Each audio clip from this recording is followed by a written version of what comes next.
On this episode's Key to Culture podcast, I have the pleasure of having as my guest Coach Michael Taylor.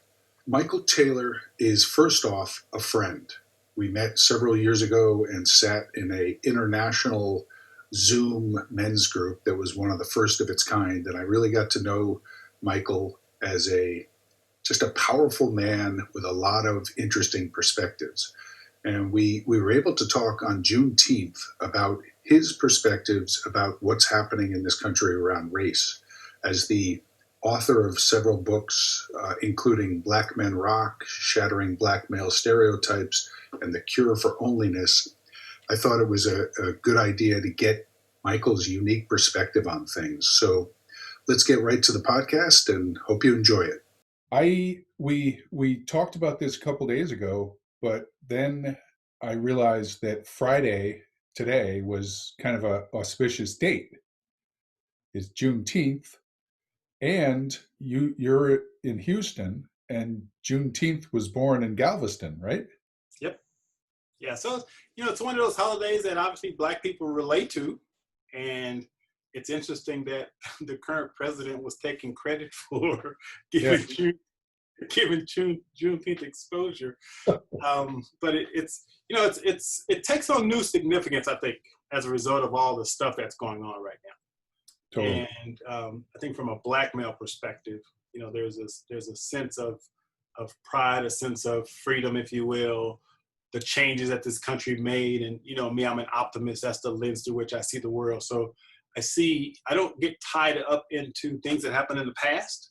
Right. But Juneteenth obviously is one of those significant turning points in society. And the good news is, I believe, that this whole George Floyd thing is another turning point in society, because I believe that America's heart has been cracked open in a whole new way. And people are starting to say, maybe we need to rethink this whole thing, especially white people. Right. And so it's interesting that, even this conversation that we're having today confirms for me that things are changing for the better. Again, the fact that we're engaging in these conversations, as difficult and as uncomfortable as that might be for some people, from my perspective, from my worldview, I'm excited about race relations in the future. Yeah, me too. Thank you. Yeah, from my perspective, this in the past stuff flares up and then people talk about it a little bit and it goes away. This one doesn't seem to be going away. It's not going away just because of flare-ups. There's advances, like the NFL, like the Roger Goodell saying the NFL was wrong, and so there's these actual, while people are having this dialogue, there's actual change happening, which is just absolutely. That's why I'm so optimistic. Because if you think about it, when Colin Kaepernick first started taking a knee, the media framed it as a Black issue. And unfortunately, it came across as that. It was like Black men are complaining or protesting. And of course, when your president start adding fuel to that fire, saying that, this is disrespecting the flag, this is disrespecting the military, and people latched onto that idea. When in reality, the protest has never been about disrespecting the flag. It's never been about disrespecting the military. It's simply been about what we're talking about right now, which is police brutality. So again, when he first started kneeling, in the back of my mind, I knew that his protest wouldn't really gain legs until white people started to join. Yep. And I knew that as long as it were just Black guys who were kneeling and protesting, it really wouldn't catch on, if you will. But now, as you mentioned, as you look at what people are doing, Roger Goodell apologizing, whether his apology was heartfelt or not, the fact that he went on national television saying we were wrong about the protest says volumes to me. Yeah. So when I look at what's happening in Germany and Australia, and I don't think we talked about it, little city of Vidor, Texas, which had very active KKK halls not too long ago. And for those of you who don't know about Vidor, Texas, there was a situation in which these two white racists drug a black man behind a truck alive until he died. I mean, it's just awful. It was terrible. So Vidor is known for its racist past. But Vidor, Texas held a Black Lives Matter rally. I mean, to me, is profound. Oh yeah, yeah. That's amazing. Yeah. Yeah. So I think I'm seeing so many different voices weigh in on this. Like there's white groups meeting and just kind of gnashing our teeth. What do we do? What do we do? And do you reach out to allies or do you do your own work? And there's so much dialogue.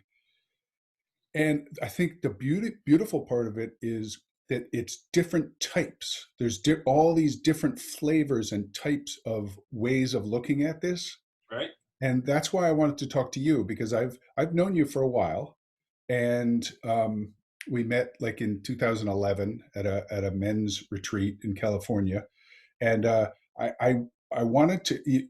You have a unique perspective on this, and I want to delve into that a little today. But first, give a little bit of where how you came to this place, like a little blurb of your background. Well, let me sum it up this way. First of all, I cannot and do not speak for Black people. Right. I'm Michael Taylor. I'm not an activist. These are my perceptions, my interpretations of the world around me and how I view the world. So let me put that out there first. Secondly, I want to share a couple of experiences that lays the context for this conversation. Sure. And here's a great metaphor for racism in America. So when I was in high school, I met this amazing girl. We had that high school infatuation kind of love, right? And she was amazing. And she happened to be a party girl, smoking marijuana, skipping school, and she was like a D student, but she was just awesome. And we fell in love and started dating. Well, when we started dating, I convinced her to stop the party. I convinced her to give up the drugs. She went from a D student to an A student because of my support and my caring and love for her. And we had a wonderful, wonderful relationship. There was only one problem. She happened to be white. When her father found out that we were dating, he lost it. He calls me on the phone and we started having a conversation. And I mentioned to him, first and foremost, that I really cared about his daughter. And I would love the opportunity just to talk to him and let him know that my intentions were pure. I just really cared about it. And his response, even to this day, I can feel the hatred in his words. And his words to me were, I will kill you before I allow my daughter to date an N-word. Okay? Now, think about this for a moment. I have nothing but love for this person, his daughter. I have done a lot of the wonderful things for her. She's improved her life as a human being. She's happier. And yet here is a man who basically hates me, who has never met me, knows absolutely nothing about me. So was his anger and hatred really about me? No, it was about his anger and hatred toward Black people in general.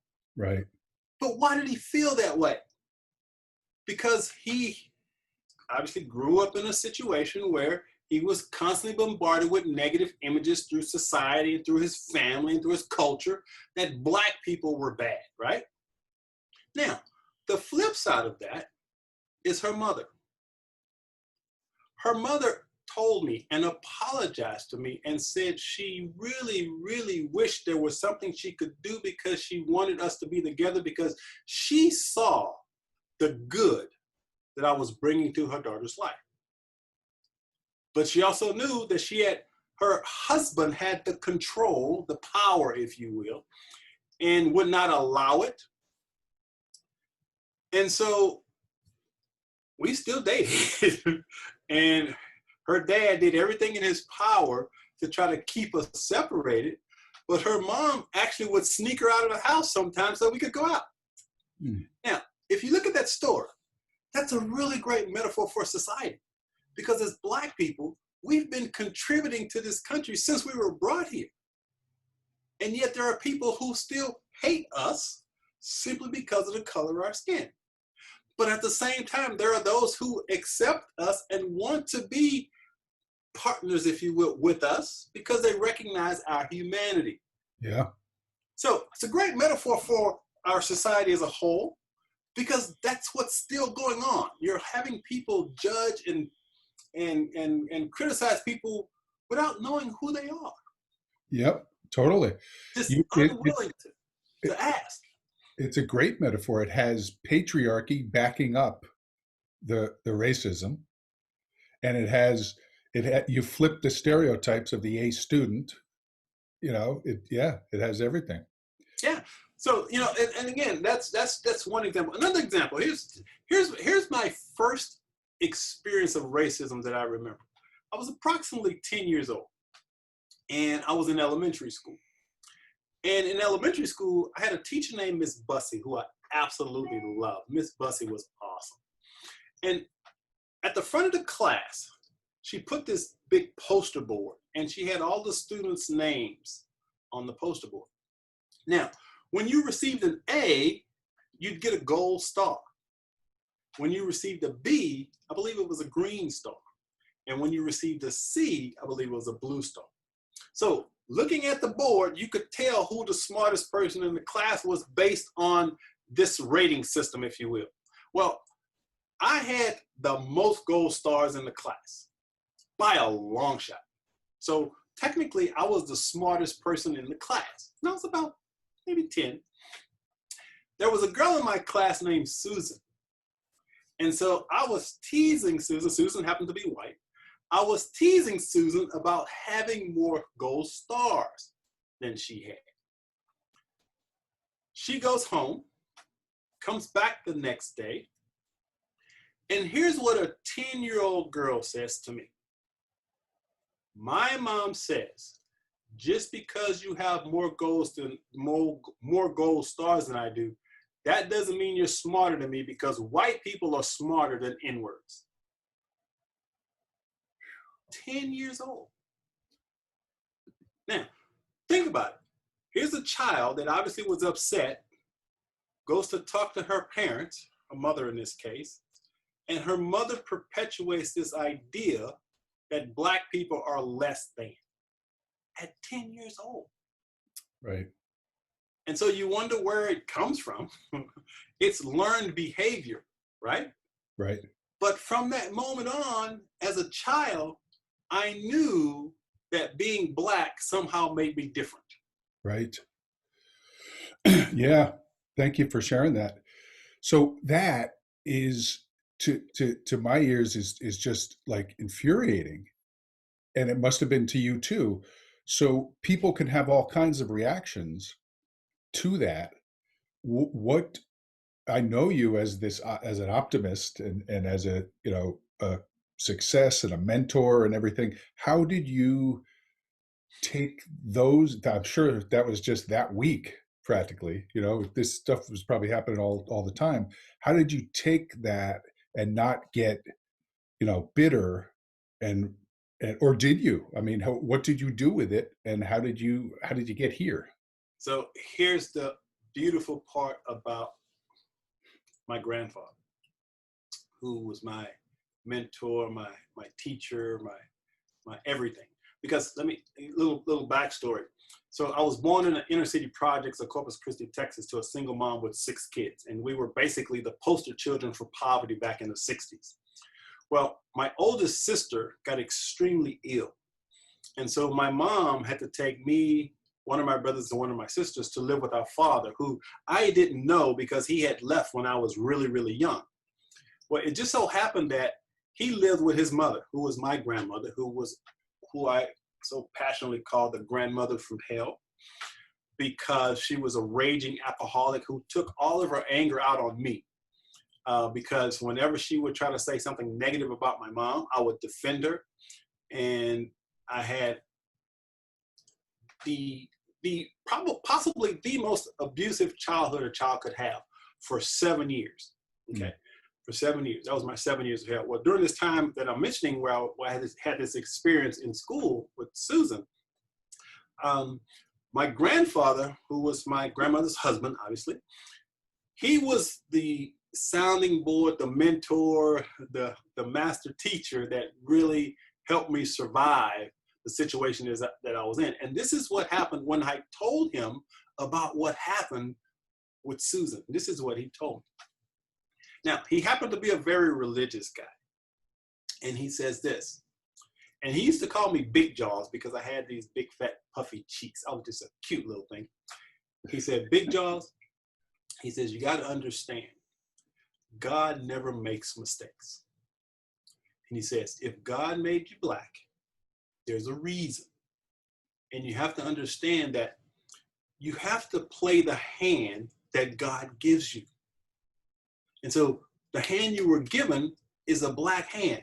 Don't see it as a bad hand. He says the key, you have to learn how to play that hand to the best of your ability. And then he did this. We were sitting outside in the dirt, and he drew a circle in the dirt. I'll never forget this. He drew a circle in the dirt, and he said, now, imagine this is a racetrack. He said, now, let's say we're going to put two people at the starting line. He says, if both of those people run at exactly the same speed, who's going to win the race? I kind of thought about it. I said, well, if they run at the same speed, they would finish at the same time. He says, absolutely. He says, but what would happen if you gave one of them a head start? Well, obviously, that person would win. And he says, that's the only difference between black people and white people. He said, white people have simply had a head start. But guess what? And these were his exact words. Black people run really fast, and we're catching up quickly.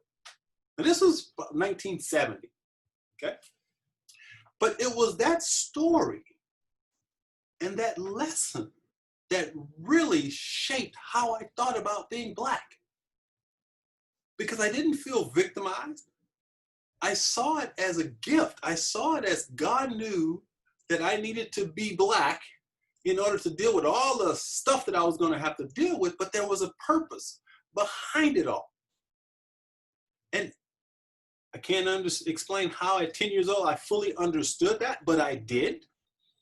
And second to that, the reason that I don't think I really reacted so negatively, I think certain people actually born with what I'll call a really high anti-racist immunity system.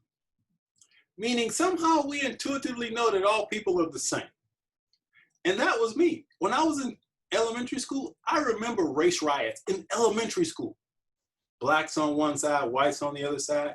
But I also remember my willingness to even go to the white side and talk to the kids over there, even though some of them would spit on me and call me names, but I'd just go over there and talk to them. Right. So in a spiritual context, I can now see it very clearly that, again, my belief is that every human being has a divine purpose.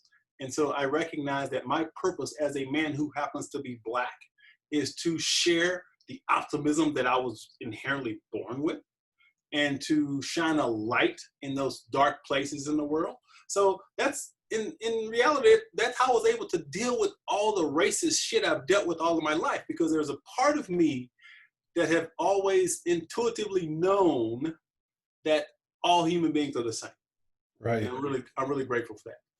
So, yeah. So can you can empathize with the people who get that kind of abuse and don't have your gene. Your gene you were talking about sounds almost like the resilience gene, or but can you kind of understand how people have all kinds of different reactions to the stuff that black people go through? Oh, absolutely. I can understand fully why some of them are so enraged with all the stuff that goes on. I can empathize with the anger.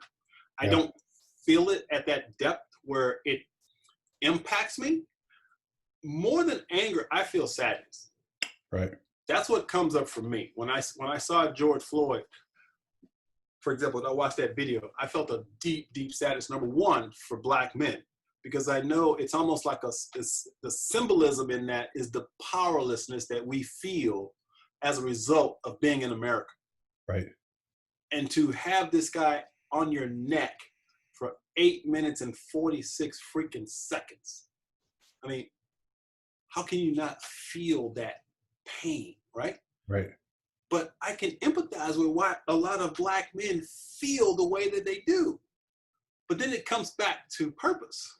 Once again, I'm grateful for the awareness that I'm able to see through a lot of this so that I can have a positive impact in changing the mindsets of not just Black men, but humanity as a whole. Because I kind of see myself as a representative for Black folk. And so for me, as a Black man, what I know is that I navigate through the world. If I'm a representative of Black culture, if you will, then when white people see me, they go, wow, yeah, that guy's pretty cool. He's all right, So I kind of see it that way. So I hold myself to a higher standard of being who I am as a Black man, because I know that how white people interact with me can impact how they think about Black people. Sure. That's been my experience with being your friend is, you're your own flavor of person, and it's fantastic. And I get to see that, and I get to see that flavor and this flavor, and everyone I've ever met has a different way of being themselves. Do you ever get blowback though? Yeah. All of my life, okay, let's put it this way. In 1995, I wrote a book called Brothers, Are You Listening? The very first chapter was titled the That's What White People Do mentality. That was the chapter of the book. Because most of my life, I've gotten a lot of pushback from Black people because of my optimism. Because I choose not to be a victim. Because I choose not to focus on that which is wrong. I choose to focus on what is right. And I remember when I first started doing interviews for that book. And the book was my attempt to empower Black men to change their mindsets. And I remember doing some radio shows and having what I'll call, how would I call them? Let's just say pro-Black people, pro-Black power people, if you will. Like an old-time Al Sharpton, if you will, yeah, who were literally attacking me on the radio because I was talking about things like emotional healing, and they were asking me, did I have Black references for the stuff that I was talking about? Because I was talking specifically about a guy named John Bradshaw, who you may be familiar with. Yep. I was talking about, dealing with some childhood trauma and stuff like this. And I remember this one guy called in and he says, well, have you investigated the African culture and all this? I said, no.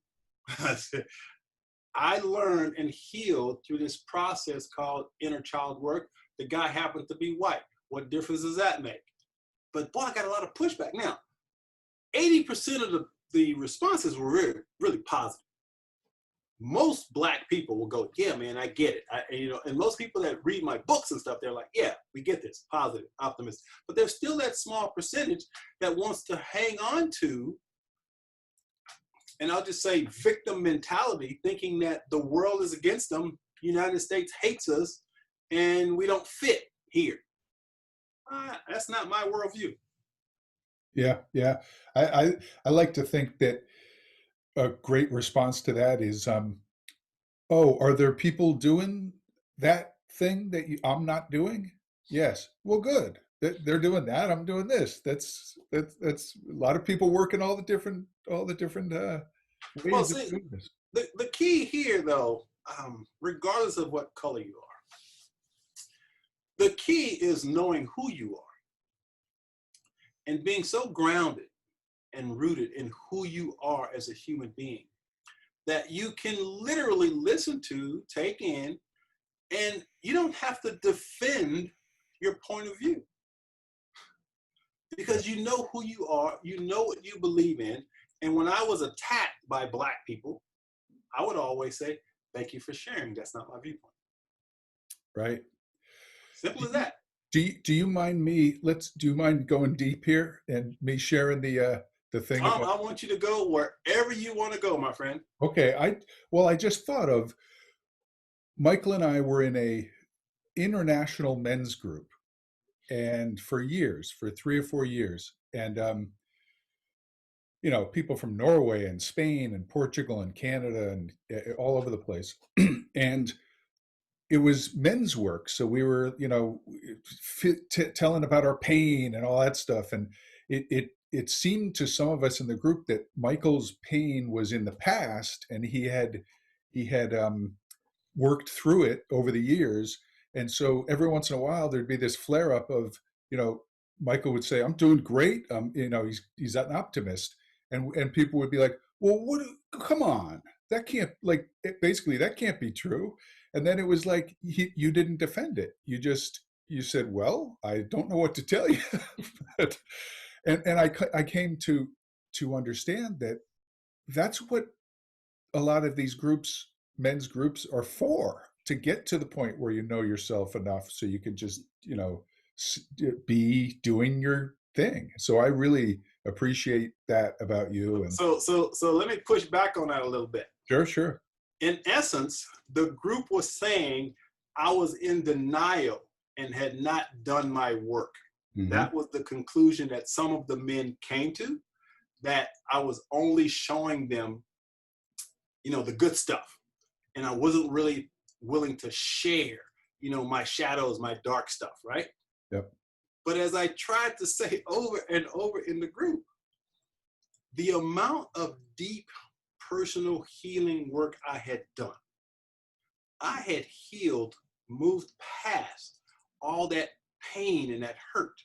Now, I could talk about it openly, vulnerably, but I didn't have that same experience of dealing with and carrying around that hurt because I had already worked through it. I had done my work, and it was really difficult for the group to accept that I had really done that work. Yeah. And so I remember when I was leaving the group, and if I remember correctly, these were basically my final words. This group can't contain my joy. You remember that? Yep. I said, I love the group, but there's no need for me to stay here because the group cannot contain and hold space for my joy. And that's what I feel 90% of the time. I'm not in denial. I'm absolutely clear on who I am, where I am, and where I'm going. Yeah. So it was a really healing thing for me to be so secure in that truth and to be able to walk away from the group, because I really missed you guys. But I knew that there was no more growth for me in terms of healing because I'd already done that work. Yep. So. Yeah, and I guess this is as good a time as any to come clean with me as one of the 9 other white men telling the person of color, "Hey, you're in denial, man." Like, what? What are we doing? Oh, it's fantastic. Yay. So okay, so with that, do you I think it's true, you find yourself a lot of times as the only person of color in a group, or because some of the stuff you do is pretty advanced, and known as the Marin County encounter, Freudian, Jungian work, and that's there's some pretty geeked out white people been doing that for a long time, myself included. So what do you do? Like, you wrote a book about that condition, right? Yeah. So there's a guy in California. His name is Jewel Love, and he runs a program called Black Executive Men. So he's out in Silicon Valley, and he works with some of the wealthiest, well-educated Black men in the country. I mean, these guys are top notch, if you will. But he wrote an article on LinkedIn, and he said, the number one mental health challenge for Black men is onlyness, O-N-L-Y-ness. And I had never heard that word before. But when I read that statement, I deeply, deeply resonated with what he was talking about. Because what he was sharing is that, so these guys have succeeded by society standards, big time. But a lot of them were dealing with things like being the first person in their family to go to college, being the first person in their family who, made tons of money. And they were still deeply unhappy. They had accomplished all these things, but yet they were still deeply unhappy and unfulfilled. And so as I read that, I thought, I definitely relate, but I also know there's a cure. There's a cure for onlyness when it comes to Black men. And so I decided, I said, man, you know what? That would make a great title for a book. The Cure for Onlyness. And the subtitle is A Black Man's Guide to Joy, Passion, and Purpose. And so in the book, I take head on the challenges that we as Black men have to deal with being in situations where we're the only person of color in an environment. Now, that takes a lot of different forms. For example, I can be in a group of all Black people and experience onlyness because of the work that I've done, the awareness and understanding that I have, and I never, ever engage in gossip and, society's all, I just don't go there. But there's a feeling of onlyness sometimes as a Black person thinking so differently from the collective. So the intention of the book was to challenge men of color to recognize and understand that first and foremost, there is a cure, and the cure is self-awareness. The cure for onlyness is knowing who you really are. And when you get to that place of knowing who you are, then you can navigate through those spaces where there's all white people in the room, and you can sense and you can feel and you know that they see you as less than, even before you start talking, okay? You can also deal with the situation where you're going back to the hood, if you will, and you can't relate to all the drama and negativity and pessimism. It just doesn't work. So again, it's a fine line that you have to kind of walk as a Black man, because on one hand, you don't feel accepted by Black people because of how you think. On the other hand, you don't really feel accepted by white people because there's a lot of them that see you as a Black person and not just a person. So you have to be willing to balance that. And the only way to balance that is by knowing who you truly are. Wow. So there's a freedom that comes from like basically having your story straight, like already. Yeah, and it's an internal story and dialogue that we have about ourselves. Yep. Because the process of healing is emotional, it's energetic. And so I believe that if we have unresolved trauma in our bodies, that stuff stays trapped until we allow it to be released through some form or some process. And if we don't allow that negative energy to come out, it festers in us and it shows up in incredible ways. What we call shows up, we do things sideways. We get caught up in addictions and all sorts of stuff. And so if you think about it from an energetic perspective, then it has nothing to do with ethnicity. Mm. It has everything to do with energy. So I believe that as human beings, we're energetic beings. So we have to be willing to heal any of that emotional stuff that's trapped in our bodies. And there's a release that takes place. It's a letting go of, it's a surrendering to. And when we do that, when we heal that and we really do our inner work, we connect to something that is divine. Now, you can call that whatever you want to call it, your higher self, God, universal intelligence, doesn't matter, you can call it whatever. But I believe if we truly do our work and connect to that, and we basically are invincible. That sounds good. Sounds good to me.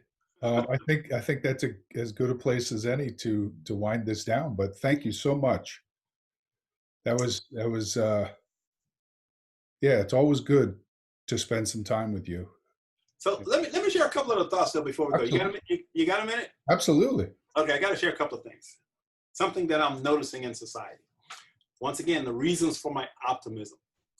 You know, for the last few years, even before the George Floyd thing, what I've noticed in society is that white people are having a conversation about white privilege.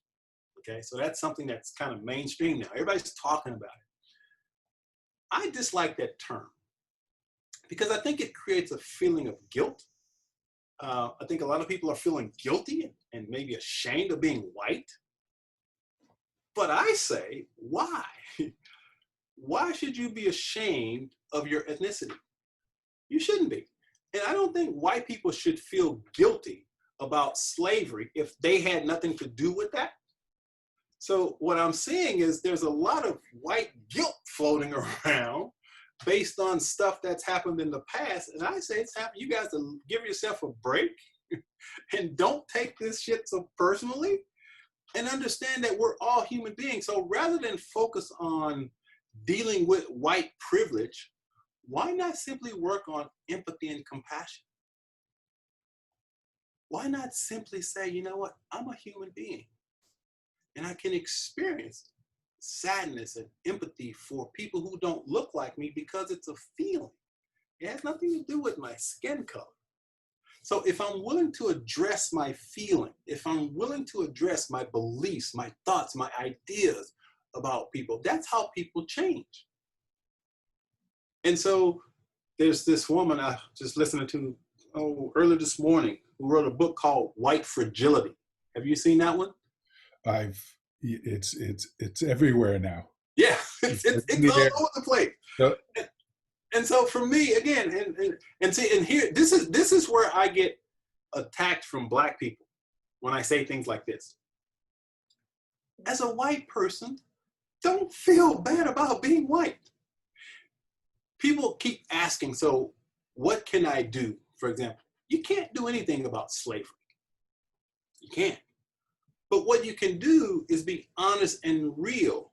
And if there's someone in your circle that you have contact with, you can go and apologize and clean up whatever that might be. For example, if you've held, and see, and another thing I think the word racism and race has been so overused that it's lost its meaning. Just because a person who is white, shall I say, uses the N-word, doesn't necessarily mean he's a racist. You get that? No. Hey, think about this. So, if you define racist as someone who basically hates someone that is dislikes, hates, or wants to cause harm to someone because they're a different race. Mm-hmm. Okay, so let's put it in that context. So that would be a racist. There's a distinction to be made between someone who is racist and someone who is prejudiced. As human beings, we're all prejudiced. We prejudge people based on our subconscious beliefs about who they are. So if I'm white, I see a Black person, I don't have any direct contact with that person. So what are my beliefs about that person? Well, that's where my prejudice comes from. It comes from subconscious beliefs that I've been holding on to that came from my family, my culture, my society. So if I prejudge someone because they're different and I see that Black person, I go, oh, he might be a crook. Or so that doesn't necessarily mean you're a racist. But if you intentionally hold the idea that I'm superior, I'm better than, you're less than, this is my country, those types of things, yeah, that's racist. But we live in a context now that we keep throwing that word around where I think it's really lost its meaning. And just because you may have a negative thought about a Black person, it doesn't necessarily mean you're racist. I see what you're saying, but you said intentionally think you're better, right? Mm-hmm. Or Superior, superior. So I think white privilege is a way of getting to unintentional thinking you're better, or even like systematic hundreds of years of just like that's the way it is. We're better because if you think about it, blacks weren't even considered people when the Constitution. They were less than 100% of a person. So yeah, I totally understand what you're saying, but in some of the circles I'm in, it's useful for someone to come to the realization, oh, there's this white privilege that I didn't even know about. And when you look at it from that context and you look at systematic racism, okay, yes, it's important to identify that, right? Right. We have a system that had rules and put in laws that claimed that white people were superior.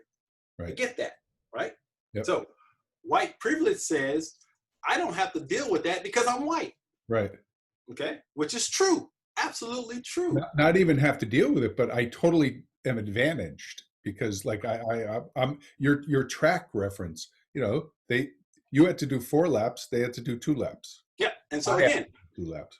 Again, I say those things are very real, and it's important for white people to have that conversation.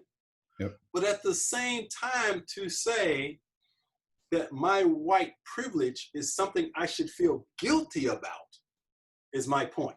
I'm with you. So don't feel guilty.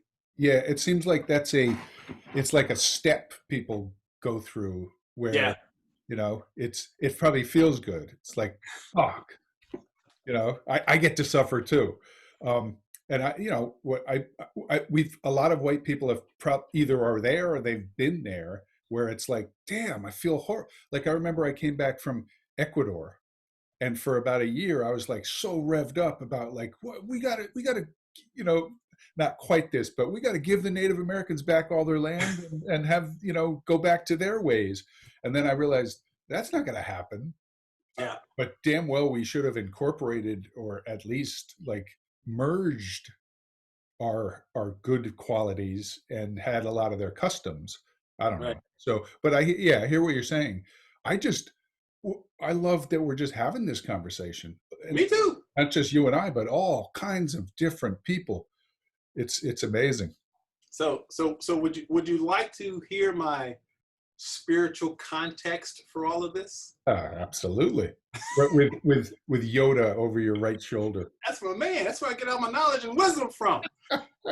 He's green. He's a person. He's something of color, green. But all masters, they teach us certain lessons, and Yoda taught me some amazing lessons that I carry with me today. But here's Michael Taylor's point of view. This is just Michael Taylor's point of view. If you look at the world and human beings in an evolutionary context, the world looks completely different. And here's what I mean.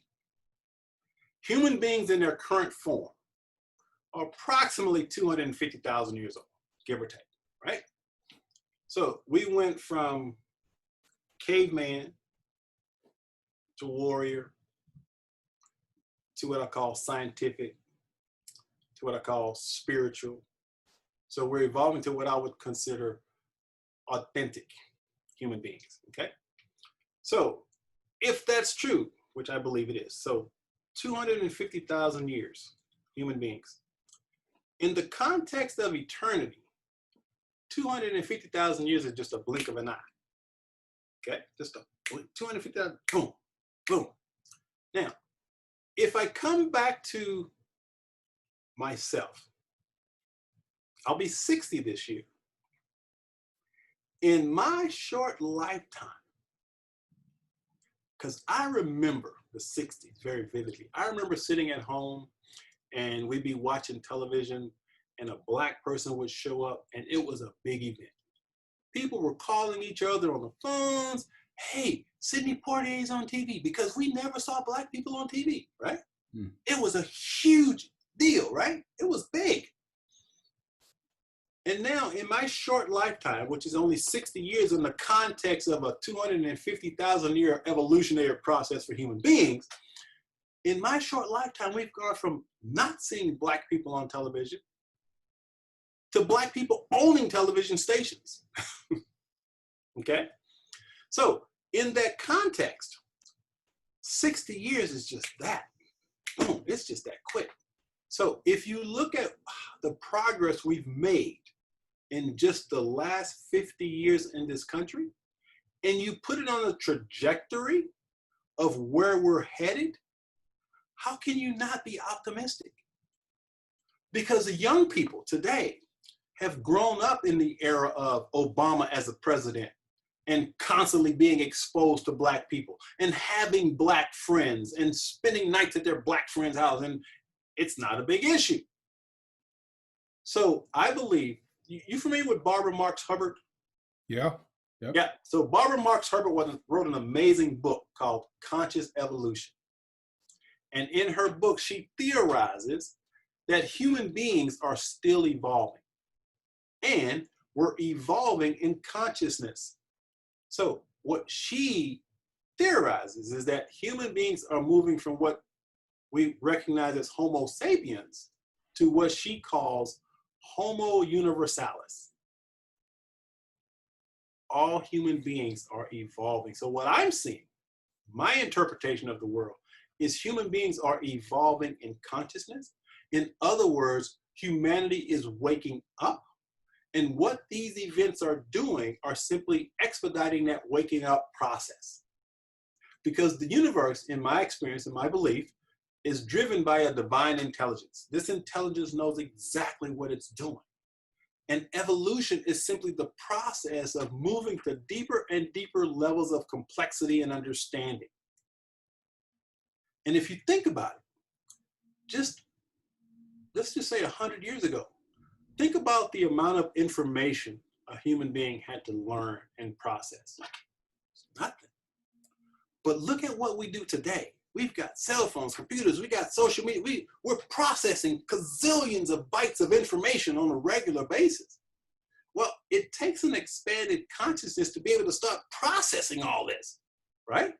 Mm-hmm. So the key is, how do we, as human beings, learn to evolve our own consciousness and awareness? And the way to do that is exactly what we're doing right now, is to expose ourselves to thinking, different ways of thinking, believing, and behaving. And when we do that, the world works. Because I believe, once again, this divine intelligence knows exactly what it's doing. And we are actually moving in the right direction. Now, there's always chaos before creation. There's always breakdown before breakthrough. And right now, we're in a major breakdown.